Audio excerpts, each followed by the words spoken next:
Dobar dan, ja sam Barbara Peranić, slušate kao i obično u ovom terminu četvrtkom dosije Europa. Jučer je konačno predsjednik Europske komisije Jean-Claude Juncker predstavio detalje velikog investicijskog plana o kojem je govorio još u predizbornoj kampanji. Juncker je još ljetos licitirao s brojkom od 300 milijardi eura kao očekivanoj vrijednosti toga plana, pa se mjesecima nagađalo zapravo od kuda će taj novac biti namaknut. Jučer je ponuđen odgovor. Komisija i Europska investicijska banka osnovat će fond koji će raspolagati sa 21 milijardom eura, od čega će se veći dio, a to je 16 milijardi, osigurati prenamjenom unutar postojećeg proračuna.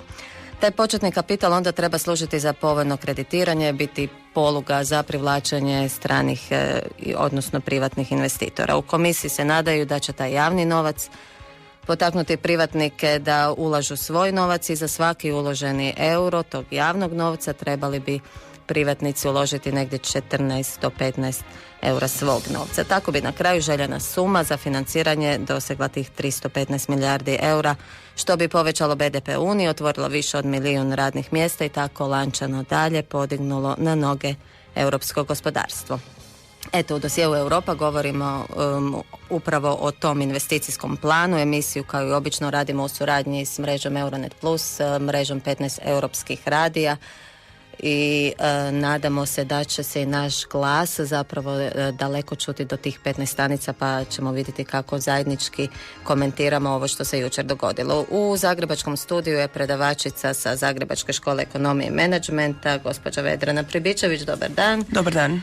A u Strasbourgu, gdje traje sjednica Europskog parlamenta, zastupnica Ivana Maletić iz HDZ-a, članica obitelji Pučana, dakle politička obitelji Junckera. Dobar dan i vama.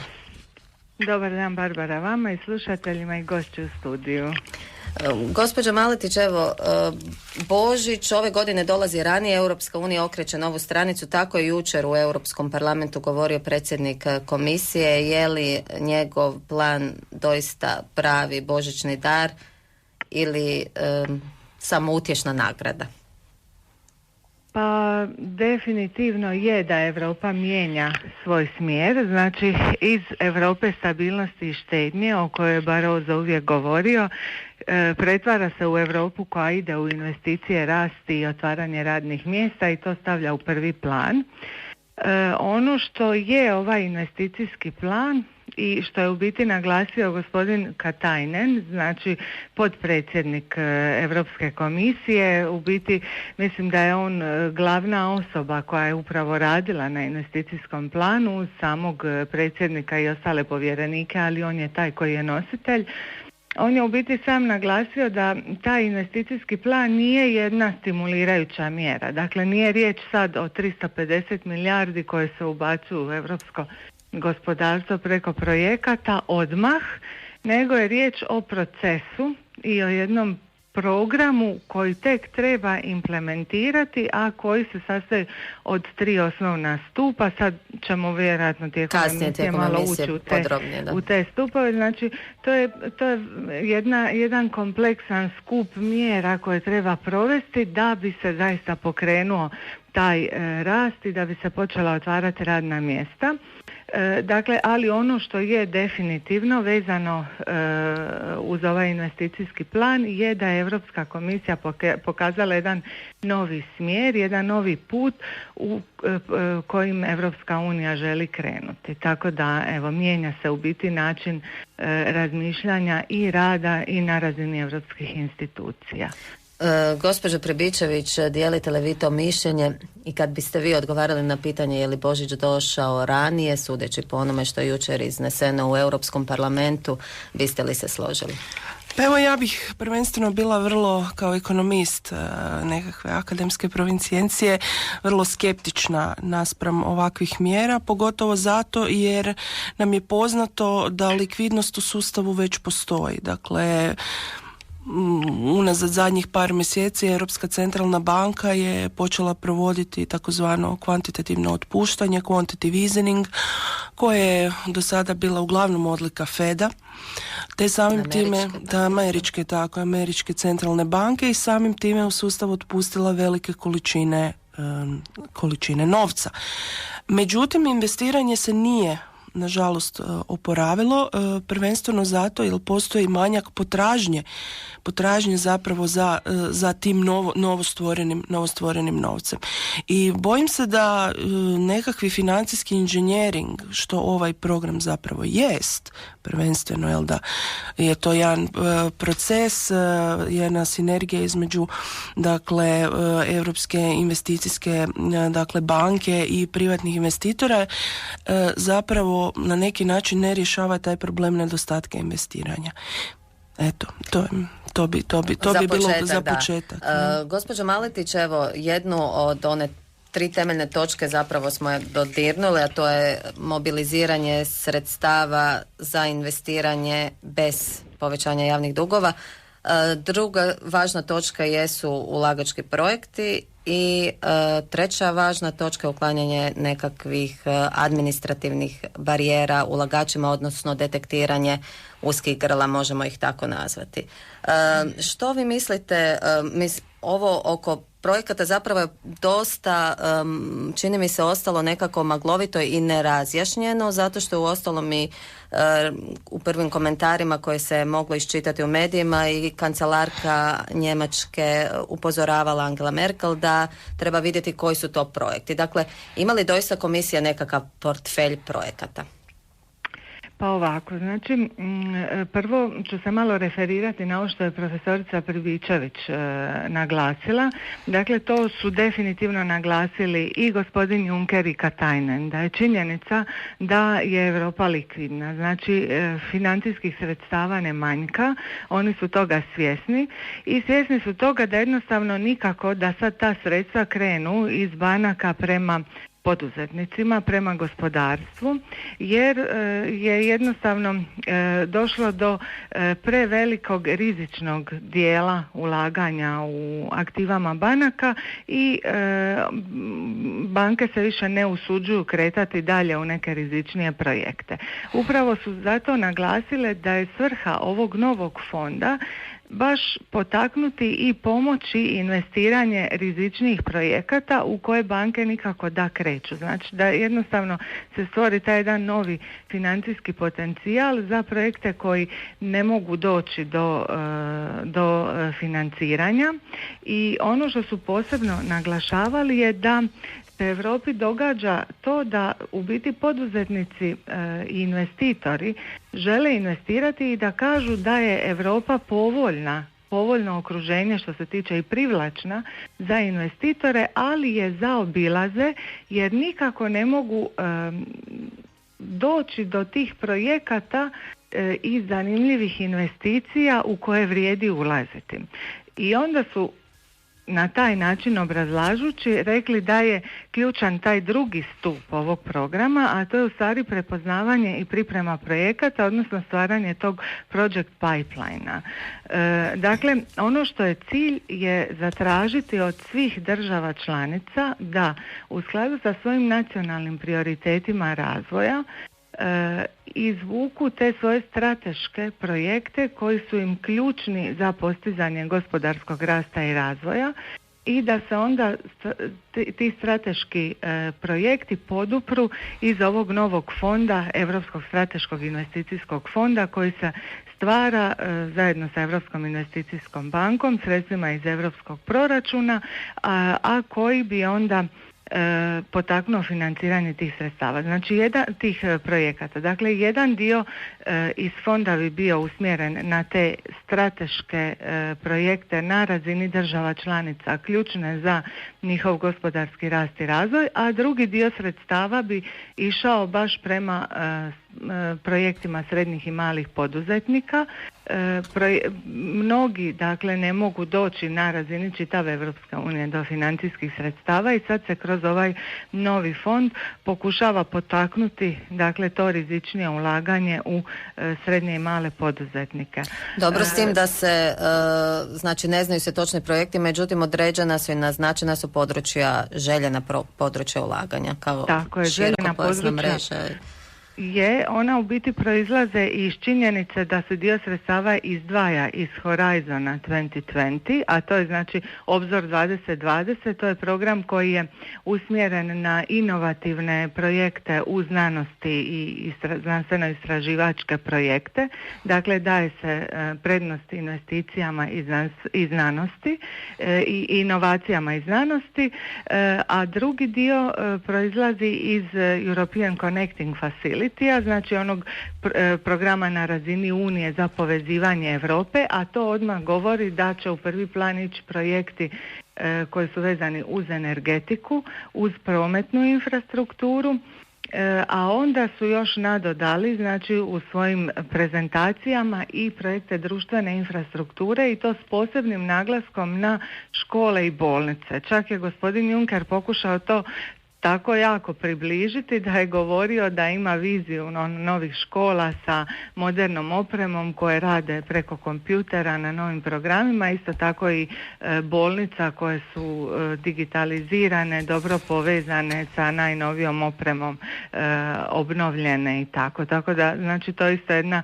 vizija Europe koja nekako ulaže dosta u društvenu infrastrukturu, što je manjkalo zadnjih godina. Mislim, znamo svi da je taj potencijal investicija puno veći od onog što trenutno je. Pale su za preko 400 milijardi eura, dakle u odnosu na ono što bi prema prosjeku BDP-a moglo biti. Znači otprilike 20 do 22% BDP-a bi moglo i trebalo ići u investicije da bi se postigao jedan održivi trend, a trenutno smo puno ispod toga na razini Europske unije i postajemo sve manje konkurentni. Da, to je taj problem.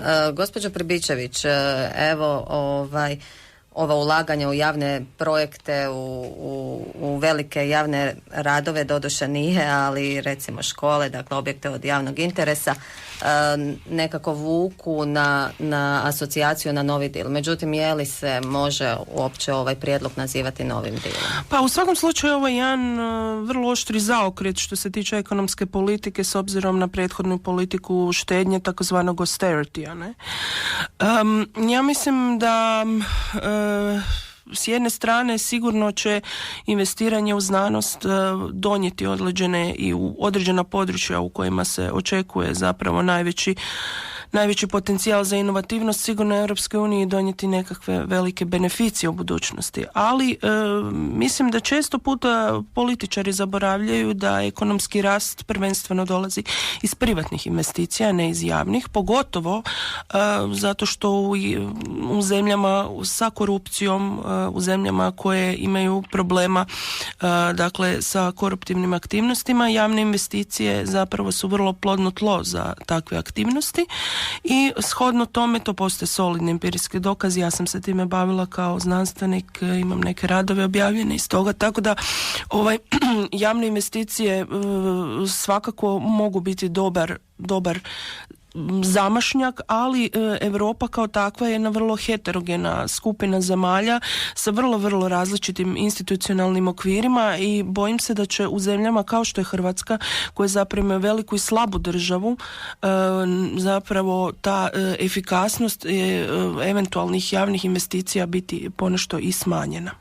Prije nego krenemo i na hrvatski kontekst koji svakako trebamo obraditi, samo kratki komentar, gospođo Prabičević, oko jedne činjenice, a to je da zapravo su sve velike skupine u parlamentu pozdravile Junckerov plan i inicijativu, između ostalog socijalisti i demokrati kao druga po redu nakon pučana, i njima se na njihovo inzistiranje zapravo se uzeo u obzir to da se novac članica koje članice ulože u taj budući investicijski fond zapravo ne računa kao u obračunu deficita, javnog duga ne računa kao minus. Je li to onda nekakav nagovještaj jedne fleksibilnije možda politike, drugačijeg iščitavanja europskih pravila?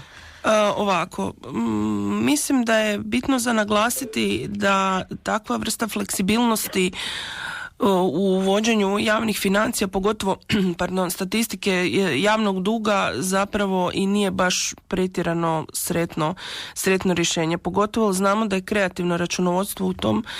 Grčka je imala problem sa ti, Španjolska, Italija. Jedan od razloga zašto zapravo mi prije krize nismo vidjeli stvarnu vrijednost javnog duga je ta fleksibilnost pravila kod dakle, uključivanja određenih stavki u javni dug. Tako da mislim da je to možda je bilo politički oportuno s obzirom na trenutačno visoku zaduženost, ali svakako sa stajališta nekakve fiskalne discipline to i nije najbolje rješenje. Komisija nije definirala na koji će se način distribuirati novac iz fonda prema članicama, ne postoje nekakve nacionalne kvote. S obzirom da je cilj potaknuti rast, onda je logika zapravo da će se velik dio tih projekata usmjeriti upravo u onaj dio zemalja kojima taj rast nedostaje, dakle nekakav geografski gledano europski jug. Za to trebaju investicije, tu je i Hrvatska, imamo izjave jučerašnje ministra gospodarstva i ministrice vanjskih i europskih poslova na tu temu, dakle imali Hrvatska projekte, pa čujemo šta su oni rekli. Mi imamo svoj katalog kapitalnih investicija u svim segmentima i kad budemo vidjeli u kojem smjeru taj Junckerov paket će ići, mi ćemo naravno biti spremni brzo reagirati. Jesmo, mi smo poslali jednu listu projekata koja se u velikoj mjeri preklapa i sa ovim projektima koje smo kandidirali za strukturne fondove. Dakle, gospođo Maletić, vaš komentar, imali Hrvatska te projekte, upućeni ste u samu tematiku i ja bih rekla da ste jedna od vokalnijih, glasnijih kritičarki zapravo Hrvatske i njezine pripreme za povlačenje europskog novca. Zašto? Pa to je definitivno što se tiče Republike Hrvatske jedan od velikih problema, jer da postoje pripremljeni projekti spremni za financiranje, nama u biti stoje na raspolaganju europski fondovi. Evo već sad kad gledamo prethodno razdoblje 2007-13, pa 14. alokacija sad iz 15. više od 20 milijardi kuna nama stoji na raspolaganju, plus naše sufinanciranje, to se penje na investicije u visini 40 milijardi kuna. Dakle, ima tu sredstava kad bi zaista bilo projekata i kad bi bilo tako jednostavno brzo ugovoriti i provesti te projekte. Dakle, sve bi se moglo dogoditi u godinu dana i Hrvatska bi rasla 4%. Međutim, Vlada upravo nije prepoznala u 12. i 13. godini da se mora usmjeriti na pripremu projekata i prepoznavanje kvalitetnih projekata i nastaviti one pripreme koje su bile u 10., 11., 2009. Dakle, postojali su popisi i liste.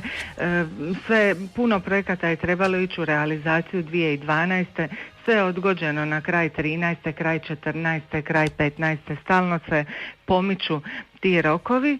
Znači, i to je inače, dakle, i europski fondovi su u biti jedna vrsta, to je kao investitor koji traži prostor za svoja sredstva, u što uložiti ta sredstva da se potakne gospodarski rast i razvoj, jer to im je temeljni cilj. I vidimo da kod nas ne prolaze dobro. Isto je tako sad sa ovim novim fondom, znači one države koje budu bolje organizirane, koje imaju kvalitetnije i jasnije vizije svog rasta i razvoja, koje znaju već i imaju te popise i kataloge stvarno projekata u koje se može investirati i kod kojih su ti projekti dobro strukturirani.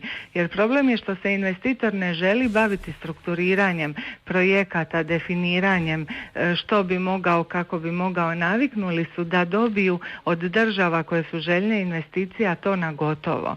Znači, zbog toga i zaobilaze mnoge evropske države, pa tako i Republiku Hrvatsku. Znači, kao što nemamo protočnost fondova, tako nećemo imati niti protočnost za ova nova sredstva koja su u biti nadodana na fondove. To su baš nekoliko puta predstavnici komisije istaknuli, znači da ova nova sredstva iz Europskog strateškog investicijskog fonda nisu sredstva koja zamjenjuju sredstva iz europskih fondova, nego su nadodana na to, ali za njih iskoristiti, znači Hrvatska bi sad trebala imati još dodatne projekte, jer ovo što je baš izjava gospođe Pusić je bila kratka, ali je ona rekla da je to lista projekata koja se preklapa s projektima za strukturne fondove.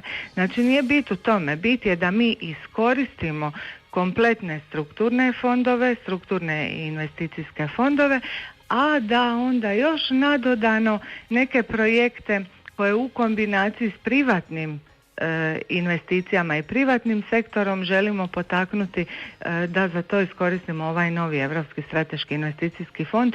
U ovom trenutku smo mi jako, jako daleko od tako jednog šireg popisa i šire slike onog u što bi se u Hrvatsku trebalo ulagati. I problem je, to još moram naglasiti, nije bit samo u nekakvoj listi želja i popisu projekata. To moraju biti konkretni, jasni projekti u koje jedan investitor uz potporu ovog strateškog investicijskog fonda može odmah krenuti i ulagati. Znači, a cilj je, timeline je isto Europska komisija predstavila, cilj je da već od 6. mjeseca 2015. ovaj fond profunkcionira. Znači da se već krajem 2015. počnu zaista realizirati projekti u praksi država. Gospođa Prebičević, hoće li Hrvatska imati protočno za nova sredstva iz Europskog strateškog investicijskog fonda? Ovako, Hrvatska je se unazad, od kad smo ušli u Europsku uniju, pokazala kao najveći gubitnik, upravo zbog toga što nismo uspjeli apsorbirati veći dio, zapravo tek jedan vrlo mali dio ukupnih strukturnih fondova koji su bili namijenjeni za konvergenciju. Ne vjerujem da postoji administrativni kapacitet, idejni kapacitet kojim bi se mogli ovaj novac zapravo privući. Poznato je da Hrvatska ima jako lošu suradnju između znanosti i industrije, što je ujedino jedna od glavnih zapravo smjernica kojim Europska unija, pa i za što je cijenjena zastupnica Maletić zapravo rekla, sa Horizonom 2020 pokušava tu nekako naći sinergiju između industrije, između znanosti i kako bi se povećala razina inovativnosti u Europi koja je poznata po jednom, mi to čak ekonomisti zovemo bolesti, euroskleroza, dakle jedan pad produktivnosti, pad inovativnosti s obzirom na glavne konkurente na globalnom tržištu. Ishodno tome ovaj program je zapravo usmjeren direktno na to. A Hrvatska tu nažalost ne vidim da bi pokazala, ja se iskreno nadam da će pokazati puno veći kapacitet za apsorpciju sredstava i da ćemo ipak nekakav novac uspjeti povući iz tih fondova. Ako me pitate ovako kao ekonomista, s obzirom na prošlo iskustvo, ne vjerujem ipak da će to biti slučaj.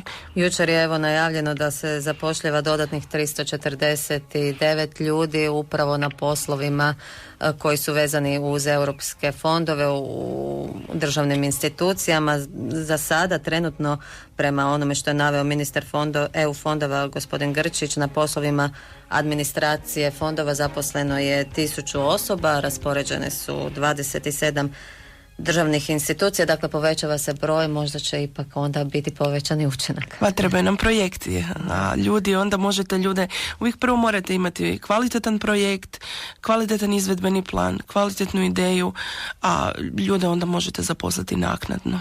Tako je.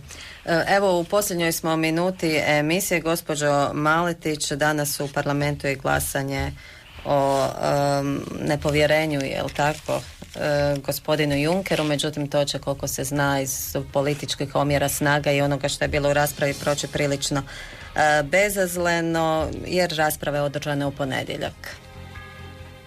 Tako je, vezano uz ovaj investicijski plan, znači definitivno će on biti podržan na razini Europskog parlamenta, sve veće političke opcije su ga podržale, tako da će to proći. Da, jedino su, čini mi se, zeleni istaknuli da nije dovoljno ambiciozan, odnosno da nema dovoljno možda jasnih ciljeva. Da, zeleni... I euroskeptici koji govore o monopoli novcu. Da, mislim, Slikovito. oni su apsolutno protiv svega, što god da se predloži, oni bi bili protiv. Za protiv, dakle. Da. Tako da, ali uglavnom plan će krenuti, to je taj jedan novi način rada Europe, jedan novi evropski put i evo, nadamo se da će sigurno dati rezultate na razini Unije. Pratit ćemo naravno što se događa. Hvala vam lijepa na uključenju emisiju. Bila je to zastupnica Ivana Maletić iz Strasbura u ovom prilikom, a u Zagrebačkom studiju gošća bila još i predavačica sa Zagrebačke škole ekonomije i menadžmenta, gospođa Vedrana Pribičević, a pozdrave vam šalju Danko Roso, Mirela Vučko-Ribić i Barbara Peranić. Ostanite i dalje uz prvi program Hrvatskog radija. Do slušanja.